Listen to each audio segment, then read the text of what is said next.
ನಮಸ್ತೆ. ನೀವು ನೋಡ್ತಾ ಇದ್ದೀರಾ ನ್ಯೂಸ್ 18 ಡಿಜಿಟಲ್. ನಾನು ರಘುರಾಜ್.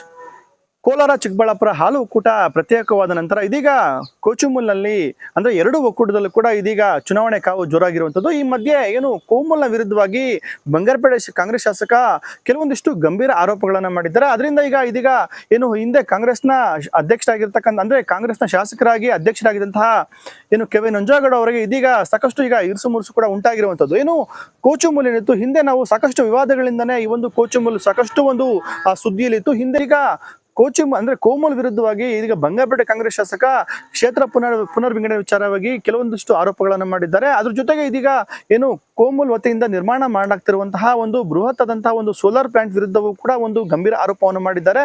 ಜೊತೆಗೆ ಇದೀಗ 250 ಕೋಟಿ ವೆಚ್ಚದಲ್ಲಿ ನಿರ್ಮಾಣ ಆಗ್ತಾ ಇರುವಂತಹ ಒಂದು ಮೆಗಾ ಡೈರಿ ವಿಚಾರದಲ್ಲಿ ಕೂಡ ಏನು ಬಂಗಾರಪೇಟೆ ಕಾಂಗ್ರೆಸ್ ಶಾಸಕ ಒಂದು ಆರೋಪವನ್ನು ಕೂಡ ಮಾಡಿರುವಂತದ್ದು. ಮೊದಲನೇದಾಗಿ ನೋಡೋದಾದ್ರೆ ಕೋಲಾರದ ಏನು ಹೊಳಲಿ ಗ್ರಾಮದ ಬಳಿ ಸುಮಾರು 50 ಎಕರೆ ಪ್ರದೇಶದಲ್ಲಿ 60 ಕೋಟಿ ವೆಚ್ಚದಲ್ಲಿ ನಿರ್ಮಾಣ ಆಗ್ತಾ ಇರುವಂತಹ ಒಂದು ಸೋಲಾರ್ ಪ್ಲಾಂಟ್ ವಿರುದ್ಧವಾಗಿ ಏನು ಕಾಂಗ್ರೆಸ್ ಶಾಸಕ ಎಸ್.ಎನ್. ನಾರಾಯಣಸ್ವಾಮಿ ಆರೋಪವನ್ನು ಮಾಡಿದ್ದಾರೆ. ಈ ಒಂದು ಜಮೀನನ್ನ ಕೋಮುಲ್ನ ಅಧಿಕಾರಿಗಳೇನಿದ್ದಾರೆ ಅಂದ್ರೆ ಸರ್ಕಾರದಿಂದ ಕೊಟ್ಟಿರುವಂತಹ ಈ ಒಂದು ಜಮೀನೇನಿದೆ, ಆ ಜಮೀನು ಅಲ್ಲಿ ಒಂದು ಮೇವನ್ನ ಬೆಳೆದು ಅದನ್ನ ರೈತರಿಗೆ ನಾವು ವಿತರಣೆ ಮಾಡ್ತೇವೆ ಅಂತಕ್ಕಂಥ ನಿಟ್ಟಿನಲ್ಲಿ ಜಮೀನನ್ನ ಪಡ್ಕೊಂಡು ಇದೀಗ ಅಲ್ಲಿ ಏನು ಖಾಸಗಿ ಸಹಭಾಗಿತ್ವದಲ್ಲಿ ಅಂದ್ರೆ ಖಾಸಗಿಗೆ ಅಂದ್ರೆ ಅನುಮತಿನ ಪಡೆದಲ್ಲೇ ಇದೀಗ ಒಂದು ಸೋಲಾರ್ ಪ್ಲಾಂಟ್ ಅನ್ನು ನಿರ್ಮಾಣ ಮಾಡ್ತಾ ಇದ್ದಾರೆ. ಇದು ಕಾನೂನು ಬಾಹಿರವಾಗಿರುವಂತದ್ದು. ಮತ್ತೆ ಇದು ಹಿಂದೆ ಜಿಲ್ಲಾಧಿಕಾರಿಗಳ ಈ ಒಂದು 50 ಎಕರೆ ಜಮೀನನ್ನ ಮಂಜೂರು ಮಾಡಿದ್ದಾರೆ. ಅವರಿಗೆ ಈ ಒಂದು 50 ಎಕರೆ ಜಮೀನನ್ನ ಮಂಜೂರು ಮಾಡ್ಲಿಕ್ಕೆ ಅವರಿಗೆ ರೈಟ್ಸ್ ಇಲ್ಲ. ಕಾನೂನು ಬಾಹಿರವಾಗಿ ಜಿಲ್ಲಾಧಿಕಾರಿಗಳೇ ಇದೀಗ 50 ಎಕರೆ ಜಮೀನನ್ನ ಮಂಜೂರು ಮಾಡಿದ್ದಾರೆ. ಮತ್ತೆ ಈ ಒಂದು ಸೋಲಾರ್ ಪ್ಲಾಂಟ್ ನಿರ್ಮಾಣಕ್ಕೆ ಯಾವುದೇ ರೀತಿಯಲ್ಲೂ ಕೂಡ ಏನು ಕೋಮುಲ್ನ ವತಿಯಿಂದ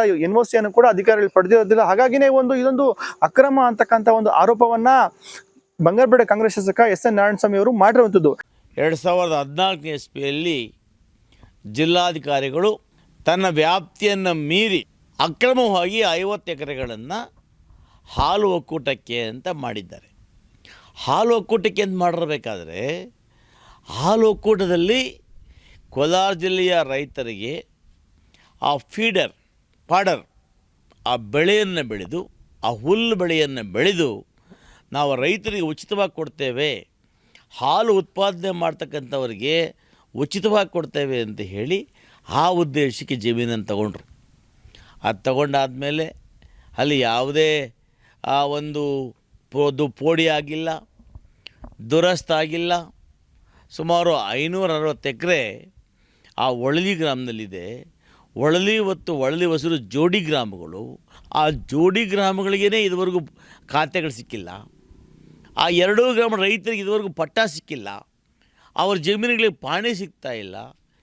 ಹೀಗಿರುವಾಗ ಇವರಿಗೆ 50 ಎಕರೆಯನ್ನು ಹಿಂದೆ ಮೊರಾರ್ಜಿ ದೇಸಾಯಿ ಶಾಲೆಗೆ ಮಂಜೂರಾಗಿರ್ತಕ್ಕಂಥ ಜಾಗವನ್ನೂ ಸೇರಿಸಿ ಅಕ್ರಮವಾಗಿ ಕಾಂಪೌಂಡ್ ನಿರ್ಮಾಣ ಮಾಡಲಿಕ್ಕೆ ಯಾರು ಅಧಿಕಾರ ಕೊಟ್ಟರು?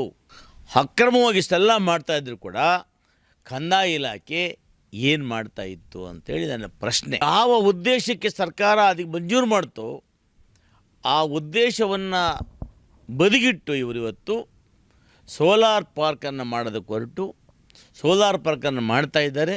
ಸೋಲಾರ್ ಪಾರ್ಕನ್ನು ಮಾಡಿ ವಿದ್ಯುತ್ತನ್ನು ಉಳಿಸ್ತೇವೆ, ಸಂಸ್ಥೆಗೆ ಆದಾಯ ಮಾಡ್ತೇವೆ ಅನ್ನೋ ನೆಪ ಹೇಳಿ ಇವತ್ತು ಆ ಸೋಲಾರ್ ಪಾರ್ಕ್ ಕಮರ್ಷಿಯಲ್ ಆಕ್ಟಿವಿಟೀಸನ್ನು ಮಾಡಿಕೊಟ್ಟಿದ್ದಾರೆ. ಇದು ಕೋಚಿಮಲ್ ಇದನ್ನು ತಪ್ಪು ಮಾಡಿದೆ ಅಂಥೇಳಿ ನಾನು ಇವತ್ತು ಆ ತಪ್ಪಿತಸ್ಥರ ವಿರುದ್ಧ ಕ್ರಮ ತಗೋಬೇಕು ಅಂತೇಳಿ ಒತ್ತಾಯವನ್ನು ಮಾಡ್ತೇನೆ. MK ಗೋಲ್ಡನ್ ಡೈರಿ ನಿರ್ಮಾಣದಲ್ಲಿ ಅನೇಕ ದೂರುಗಳು ಬರ್ತಾಯಿವೆ. ನಾನಿನ್ನೂ ಅಲ್ಲೋಗಿ ಪರೀಕ್ಷೆ ಮಾಡಿಲ್ಲ. ಅವ್ರು ಹೇಳ್ತಾರೆ ಯಾರೋ ಕಾಂಟ್ರಾಕ್ಟ್ರು ಯಾರೋ ಕೆಲಸ ಮಾಡ್ತಾಯಿದ್ದಾರೆ ಅಂತ. ಅದು ನನಗೆ ಸಂಪೂರ್ಣ ಮಾಹಿತಿ ಇಲ್ಲ. ಮೇಲ್ನೋಟಕ್ಕೆ ಬೇರೆಯವ್ರಿಗೆ ಕೆಲಸ ಮಾಡ್ತಾಯಿದ್ದಾರೆ ಅಂತ ಮಾತ್ರ ಗೊತ್ತಿದೆ. ಅದನ್ನು ನೀವು ಇವತ್ತೇನು ಮೀಡಿಯಾ ಇದ್ದೀರಿ, ನೀವೋಗಿ ಪತ್ತೆ ಮಾಡಿ ಅದನ್ನು ಯಾರು ಮಾಡ್ತಾಯಿದ್ದಾರೆ ಅಂಥೇಳಿ ಅದು ಬಹಿರಂಗ ವರದಿಯನ್ನು ತಾವು ತನ್ನಿ. ಯಾಕಂದ್ರೆ ನಾನು ಇದು ಪಕ್ಷಾತೀತವಾಗಿ ಮಾತಾಡ್ತಾ ಇದ್ದೀನಿ. ನನ್ನ ರೈತರ ಪರವಾಗಿ, ಬಡವರ ಪರವಾಗಿ, ಒಬ್ಬ ನನ್ನ ತಾಯಿ ಹೆಣ್ಣುಮಗಳು ಕಷ್ಟಪಟ್ಟು ಒಂದು ಸೀಮೆ ಇಟ್ಕೊಂಡು ಅಲ್ಲಿ ಹಾಲನ್ನು ಕರೆದು ಡೈರಿಗೆ ಹಾಕಿ 4 ಕಾಸು ಸಂಪಾದನೆ ಮಾಡ್ತಕ್ಕಂಥ ಹೆಣ್ಮಗಳಿಗೆ ಆ ರೈತರಿಗೆ ಅನ್ಯಾಯ ಆಗ್ತಾಯಿದೆ ಅಂಥೇಳಿ ಆ ರೈತರ ಪರವಾಗಿ ಧ್ವನಿದು ಅಷ್ಟೇ ನನ್ನ ಗುರಿ. ವ್ಯಕ್ತಿಗತವಾಗಿ ನಾನು ಯಾವುದೂ ಮಾಡ್ತಾಯಿಲ್ಲ. ಆ ಸಂಸ್ಥೆ ಯಾರೇ ಮುಖ್ಯಸ್ಥರಾಗಿರಲಿ, ಇವತ್ತು ಎಮ್ ಡಿ ಗೋಪಾಲ ಸ್ವಾಮಿಯವರು ಯಾರ ಕೈಗೊಮ್ಮೆ ಕೆಲಸ ಮಾಡಿ ನನಗೆ ಗೊತ್ತಿಲ್ಲ. ಇಂಥ ಗೋಪಾಲ ಸ್ವಾಮಿಯನ್ನು ಕೂಡಲೇ ಅಮಾನತು ಮಾಡಬೇಕು, ಆತನ್ನು ಬಂಧಿಸಬೇಕು. ಇವತ್ತು ಕೋಲಾರ ಜಿಲ್ಲೆಯಲ್ಲಿ ವಂಚನೆ ಮಾಡಿರ್ತಕ್ಕಂಥ ಆ ಒಂದು ಏನು ನಮ್ಮ ಆ ಹಾಲು ಒಕ್ಕೂಟ ಇದೆ, ಆ ಒಕ್ಕೂಟದಲ್ಲಿ ಏನೇ ಅಕ್ರಮಗಳಾಗಿದ್ದರೂ ಕೂಡ ಅವೆಲ್ಲವನ್ನು ಕೂಡ ತನಿಖೆಗೊಳಿಸಬೇಕು ಅಂತ ಒತ್ತಾಯವನ್ನು ಮಾಡ್ತೇನೆ. ಎರಡನೇದಾಗಿ ಕೋಲಾರದ ಹಾಲು ಒಕ್ಕೂಟ ವತಿಯಿಂದ ನಿರ್ಮಾಣ ಮಾಡ್ತಾ ಇರುವಂತಹ MVK ಗೋಲ್ಡನ್ ಡೈರಿ ಏನಿದೆ ಅದು ಸುಮಾರು 250 ಕೋಟಿ ವೆಚ್ಚದಲ್ಲಿ ಈಗಾಗಲೇ ನಿರ್ಮಾಣ ಹಂತದಲ್ಲಿದೆ. ಈ ಒಂದು ಕಾಮಗಾರಿಗಳು ಕೂಡ ಸಾಕಷ್ಟು ಭ್ರಷ್ಟಾಚಾರ ಆಗಿದೆ. ಇಲ್ಲಿ ಟೆಂಡರ್ ಅನ್ನ ಪಡ್ಕೊಂಡಿರುವಂತವ್ರು ಬೇರೆ, ಮತ್ತೆ ಇಲ್ಲಿ ಕೆಲಸ ಮಾಡ್ತಾ ಇರುವಂತವ್ರು ಬೇರೆ. ಹಾಗಾಗಿನೇ ಇದ್ರ ಬಗ್ಗೆ ಸಾಕಷ್ಟು ಒಂದು ಗಂಭೀರ ಆರೋಪಗಳು ಕೂಡ ಕೇಳಿ ಬರ್ತಿದೆ. ತಮಗೂ ಕೂಡ ಸಾಕಷ್ಟು ದೂರುಗಳು ಕೇಳಿ ಬಂದಿದೆ. ಈ ಬಗ್ಗೆ ಖಂಡಿತ ಒಂದು ಪರಿಶೀಲನೆ ಮಾಡಬೇಕು. ಇದನ್ನ ಮಾಧ್ಯಮದವರು ಇದನ್ನ ಸತ್ಯವನ್ನು ಹೊರಗೆ ತೆಗಿಬೇಕು ಅಂತಕ್ಕಂಥ ಒಂದು ಮಾತನ್ನು ಕೂಡ ಇದೀಗ ಬಂಗಾರಪೇಟೆ ಕಾಂಗ್ರೆಸ್ ಶಾಸಕ ಎಸ್ ಎನ್ ನಾರಾಯಣಸ್ವಾಮಿ ಅವರು ಮಾಡಿರುವಂತದ್ದು. ಮೂರನೇದಾಗಿ ಏನು ಕ್ಷೇತ್ರ ವಿಂಗಡಣೆ ವಿಚಾರವಾಗಿ ಬಂಗಾರಪೇಟೆ ಕಾಂಗ್ರೆಸ್ ಶಾಸಕ ಎಸ್ ಎನ್ ನಾರಾಯಣಸ್ವಾಮಿ ಅವರು ಮತ್ತೊಂದು ಆರೋಪವನ್ನು ಮಾಡಿದ್ದಾರೆ. ಏನು ತಮಗೆ ಬೇಕಾದಂತಹ ರೀತಿಯಲ್ಲಿ ಹಿಂದೆ ಇದ್ದಂತಹ ಆಡಳಿತ ಮಂಡಳಿ ಮತ್ತೆ ಈಗಿರುವಂತಹ ಅಧಿಕಾರಿಗಳು ತಮಗೆ ಬೇಕಾಗಿರುವಂತಹ ಒಂದು ಏನು ನಿರ್ದೇಶಕರ ಒಂದು ಸ್ಥಾನಕ್ಕೆ ಅಂದ್ರೆ ಅವರಿಗೆ ಅನುವು ಮಾಡಿಕೊಂಡಂತಹ ಸ್ಥಾನಕ್ಕಾಗಿ ಡೈರಿಗಳನ್ನು ಕೂಡ ಅದಲ್ಲೂ ಬದಲು ಮಾಡಲಾಗಿದೆ. KGF ಮತ್ತೆ ಬಂಗಾರಪೇಟೆ ಕ್ಷೇತ್ರಕ್ಕೆ ಸಾಕಷ್ಟು ಅನ್ಯಾಯವಾಗಿದೆ ಅಂತಕ್ಕಂಥ ಒಂದು ಆರೋಪವನ್ನು ಕೂಡ ಇದೀಗ ಕಾಂಗ್ರೆಸ್ ಶಾಸಕ ಎಸ್ ಎನ್ ನಾರಾಯಣಸ್ವಾಮಿ ಅವರು ಮಾಡ್ತಾ ಇರುವಂತದ್ದು. ಇನ್ನು ಈ ಬಗ್ಗೆ ಪ್ರತಿಕ್ರಿಯೆ ಕೊಟ್ಟಿರುವಂತಹ ಮಾಲೂರು ಕಾಂಗ್ರೆಸ್ ಶಾಸಕ ಮತ್ತೆ ಹಿಂದೆ ಏನು ಕೋಚುಮಲ್ನ ಅಧ್ಯಕ್ಷರಾಗಿದ್ರು KY ನಂಜೇಗೌಡ ಈ ಬಗ್ಗೆ ಪ್ರತಿಕ್ರಿಯೆಯನ್ನು ಕೊಟ್ಟಿದ್ದಾರೆ. ಅವರು ಹೇಳ್ತಾ ಇರುವಂತದ್ದು ಏನು ಕೋಚುಮಲ್ನಲ್ಲಿ ಯಾವುದೇ ರೀತಿಯಲ್ಲೂ ಕೂಡ ಅವ್ಯವಹಾರ ಆಗಿಲ್ಲ. ಇದು ಏನು ಸೋಲಾರ್ ಪ್ಲಾಂಟ್ ಬಗ್ಗೆ ಅವರು ಮಾಡುವಂತಹ ಆರೋಪ ಏನಿದೆ ಅದು ಸತ್ಯಕ್ಕೆ ದೂರವಾಗಿದೆ. ನಾನು ಈಗಾಗಲೇ ಏನು ಸರ್ಕಾರಕ್ಕೂ ಕೂಡ ಈ ಒಂದು ಸೋಲಾರ್ ಪ್ಲಾಂಟ್ ನ ಒಂದು ಮಾಹಿತಿ ಇದೆ. ಸರ್ಕಾರದ ಅಂಗಸಂಸ್ಥೆ ಆಗಿದೆ ಕೋಮುಲ್. ಹಾಗಾಗಿನೇ ಸರ್ಕಾರದ ವತಿಯಿಂದ ನಿರ್ಮಾಣ ಮಾಡ್ತಿರುವಂತಹ ಈ ಒಂದು ಸೋಲಾರ್ ಪ್ಲಾಂಟ್ ಇಂದ ಏನು ವಿದ್ಯುತ್ ಶುಲ್ಕವನ್ನ ಕಡಿತಗೊಳಿಸುವಂತ ನಿಟ್ಟಿನಲ್ಲಿ ಈಗ ಒಂದು ಮಾದರಿಯಾಗಿ ಒಂದು ಪ್ರಾಜೆಕ್ಟ್ ಅನ್ನು ಮಾಡ್ತಾ ಇದ್ದೀವಿ ಅಂತಕ್ಕಂಥ ಒಂದು ಮಾತನ್ನು ಕೂಡ ಹೇಳಿರುವಂತದ್ದು. ಮತ್ತೆ ಏನು ಕೋಚಿಮುಲ್ನ ಒಂದು MVK ಗೋಲ್ಡನ್ ಡೈರಿ ಏನು ನಿರ್ಮಾಣದಲ್ಲೂ ಕೂಡ ಯಾವುದೇ ರೀತಿಯ ಅವ್ಯವಹಾರ ಆಗಿಲ್ಲ. ಈ ಬಗ್ಗೆ ನಾನು ಸರ್ಕಾರಕ್ಕೂ ಕೂಡ ಒಂದು ಮಾಹಿತಿಯನ್ನು ಕೊಟ್ಟಿದ್ದಾನೆ. ಮತ್ತೆ ನಾನು ರಾಜಕೀಯವಾಗಿ ಎಸ್ ಎನ್ ನಾರಾಯಣಸ್ವಾಮಿ ಅವರ ಒಂದು ಆರೋಪಗಳಿಗೆ ಉತ್ತರ ಕೊಡ್ಲಿಕ್ಕೆ ಹೋಗಲ್ಲ ಅಂತಕ್ಕಂಥ ಒಂದು ವಿಚಾರವನ್ನು ಕೂಡ ಇದೀಗ ಶಾಸಕ KY ನಂಜೇಗೌಡ ಅವರು ಹೇಳ್ತಾ ಇರುವಂತದ್ದು. ನಮ್ಮ ಕಾಂಗ್ರೆಸ್ಸಿನ ಶಾಸಕರು ಎಸ್ ಎನ್ ನಾರಾಯಣಸ್ವಾಮಿ ಅವರು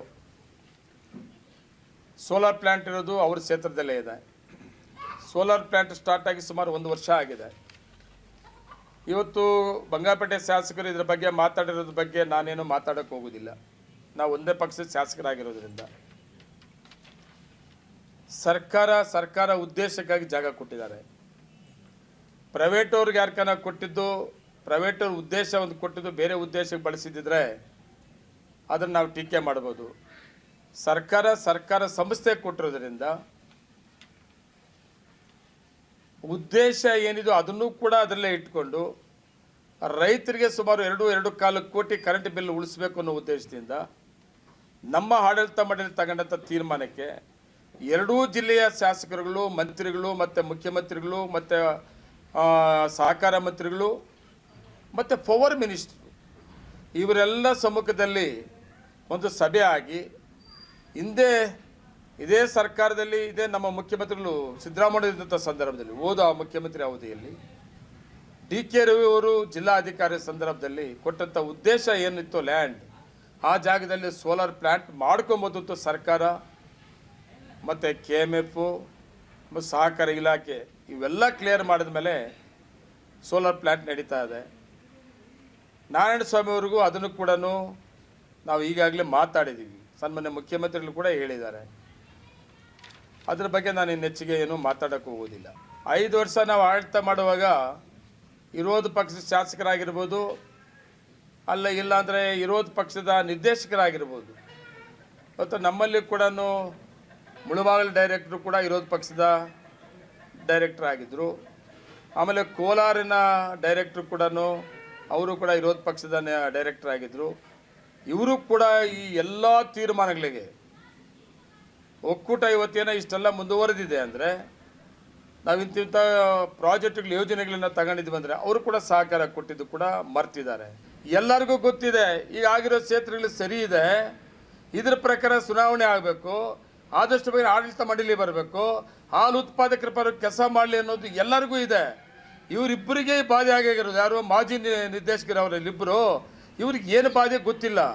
ಪಾಪ ಏನೋ ದೊಡ್ಡ ಅವ್ಯವಹಾರ ಆಗಿದೆ, ನಾಚಿಕೆ ಆಗಬೇಕು ಇವ್ರಿಗೆಲ್ಲನೂ. ಈ ಮಾತಾಡೋಕ್ಕೆ 5 ವರ್ಷ ಒಳ್ಳೆ ಆಡಳಿತ ಕೊಟ್ಟು ಒಳ್ಳೆ ಆಡಳಿತ ಕೊಟ್ಟು ರಾಜ್ಯದಲ್ಲಿ ಒಳ್ಳೆ ಆಡಳಿತ ಮಾಡಲಿ ಅಂತ ಹೆಸರು ತಗೊಂಡು ಒಳ್ಳೆ ಒಳ್ಳೆ ನಿರ್ಣಯಗಳು ತಗೊಂಡು ಇವತ್ತು ಹೋಗ್ಬಿಟ್ಟು ಇಲ್ಲಿ ನಮ್ಮ ಆಡಳಿತ ಮಂಡಳಿಯಲ್ಲಿ ಏನೋ ಆಗ್ಬಿಟ್ಟಿದೆ ಅಂತ ಹೇಳಕ್ಕೆ ನಾಚಿಕೆ ಆಗೋದ್ರ ಜೊತೆಗೆ ಒಬ್ಬ ಅಧಿಕಾರಿನ ಯಾವುದೇ ಜನಪ್ರತಿನಿಧಿ ಆಗಿರ್ಬೋದು, ಒಬ್ಬ ಸಾರ್ವಜನಿಕ ಆಗಿರ್ಬೋದು, ಇಷ್ಟು ಸಿಂಗ್ಲರೇ ಮಾತಾಡೋದು. ನಾನು ಕೂಡ ಸುಮಾರು 37-38 ವರ್ಷ ರಾಜಕಾರಣಿ. ನಾನು ಇವರಪ್ಪಂದೇನೋ ಆಕಸ್ಮಿಕವಾಗಿ ಡೈರಿಗೆ ಬಂದಿರೋನಲ್ಲ ನಾನು.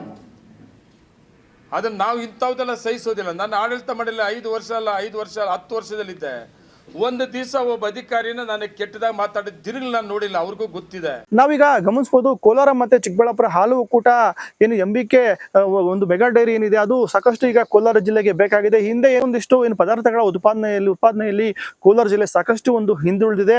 ಹಾಗಾಗಿನೇ ಇಂಥ ಒಂದು ಹೈಟೆಕ್ ಆಗಿರುವಂತಹ ಒಂದು ಮೆಗಾ ಡೈರಿ ನಿರ್ಮಾಣ ಆದ್ರೆ ಖಂಡಿತ ಕೋಲಾರ ಜಿಲ್ಲೆ ಏನು ರಾಜ್ಯದಲ್ಲೇ ನಂಬರ್ ಒನ್ ಒಂದು ಹಾಲು ಒಕ್ಕೂಟ ಕೂಡ ಆಗ್ಬೋದು. ಮತ್ತೆ ಬೇರೆ ರಾಜ್ಯಗಳು ಕೂಡ ಒಂದು ಏನು ವಿಶೇಷವಾಗಿರತಕ್ಕಂಥ ಹಾಲು ಉತ್ಪನ್ನ ಪದಾರ್ಥಗಳನ್ನು ಕೂಡ ಒಂದು ಮಾರಾಟ ಮಾಡುವಂತಹ ಸಾಮರ್ಥ್ಯ ಕೋಲಾರದ ಒಂದು ಹಾಲು ಒಕ್ಕೂಟಕ್ಕೆ ಬರುತ್ತೆ. ಈ ನಿಟ್ಟಿನಲ್ಲಿ ನಿರ್ಮಾಣ ಮಾಡ್ತಿರುವಂತಹ ಒಂದು ಮೆಗಾ ಡೈರಿ ವಿಚಾರದಲ್ಲಿ ಕೂಡ ಇದೀಗ ಏನು ಕಾಂಗ್ರೆಸ್ನ ಶಾಸಕರೇ ಒಂದು ಆರೋಪವನ್ನು ಮಾಡಿದ್ದಾರೆ. ಇನ್ನು ಶಾಸಕರೇ ಒಂದು ಮತ್ತೊಬ್ಬ ಕಾಂಗ್ರೆಸ್ ಶಾಸಕರ ವಿರುದ್ಧವಾಗಿ ಪರೋಕ್ಷವಾಗಿ ಒಂದು ಆರೋಪವನ್ನು ಮಾಡ್ತಾ ಇರೋದ್ರಿಂದ ಎಲ್ಲೋ ಒಂದ್ ಕಡೆ ಈ ಸಮನ್ವಯದ ಕೊರತೆ ಕೂಡ ಇರುತ್ತೆ. ಮತ್ತೆ ಕೆಲವೊಂದು ವಿಚಾರದಲ್ಲಿ ಅವರಿಗೆ ಒಂದು ಗೊಂದಲ ಉಂಟಾಗಿ ಈ ರೀತಿಯ ಒಂದು ಆರೋಪಗಳನ್ನು ಕೂಡ ಮಾಡ್ತಾ ಇದ್ದಾರೆ ಅಂತಕ್ಕಂಥ ವಿಚಾರ ಕೂಡ ಚರ್ಚೆ ಆಗ್ತಾ ಇರುವಂತದ್ದು. ಒಟ್ಟಾರೆಯಾಗಿ ಏನು ಕೋಚುಮಲ್ನಲ್ಲಿ ಹಿಂದೆ ಏನು ಮಾಲೂರು ಕಾಂಗ್ರೆಸ್ ಶಾಸಕ KB ನಂಜೇಗೌಡ ಅವರು ಅಧ್ಯಕ್ಷರಾಗಿದ್ರು. ಅವರ ಒಂದು ಸಮಯದಲ್ಲಿ ಸಾಕಷ್ಟು ಒಂದು ಉತ್ತಮ ಕೆಲಸಗಳನ್ನು ಕೂಡ ಮಾಡಿದ್ದಾರೆ.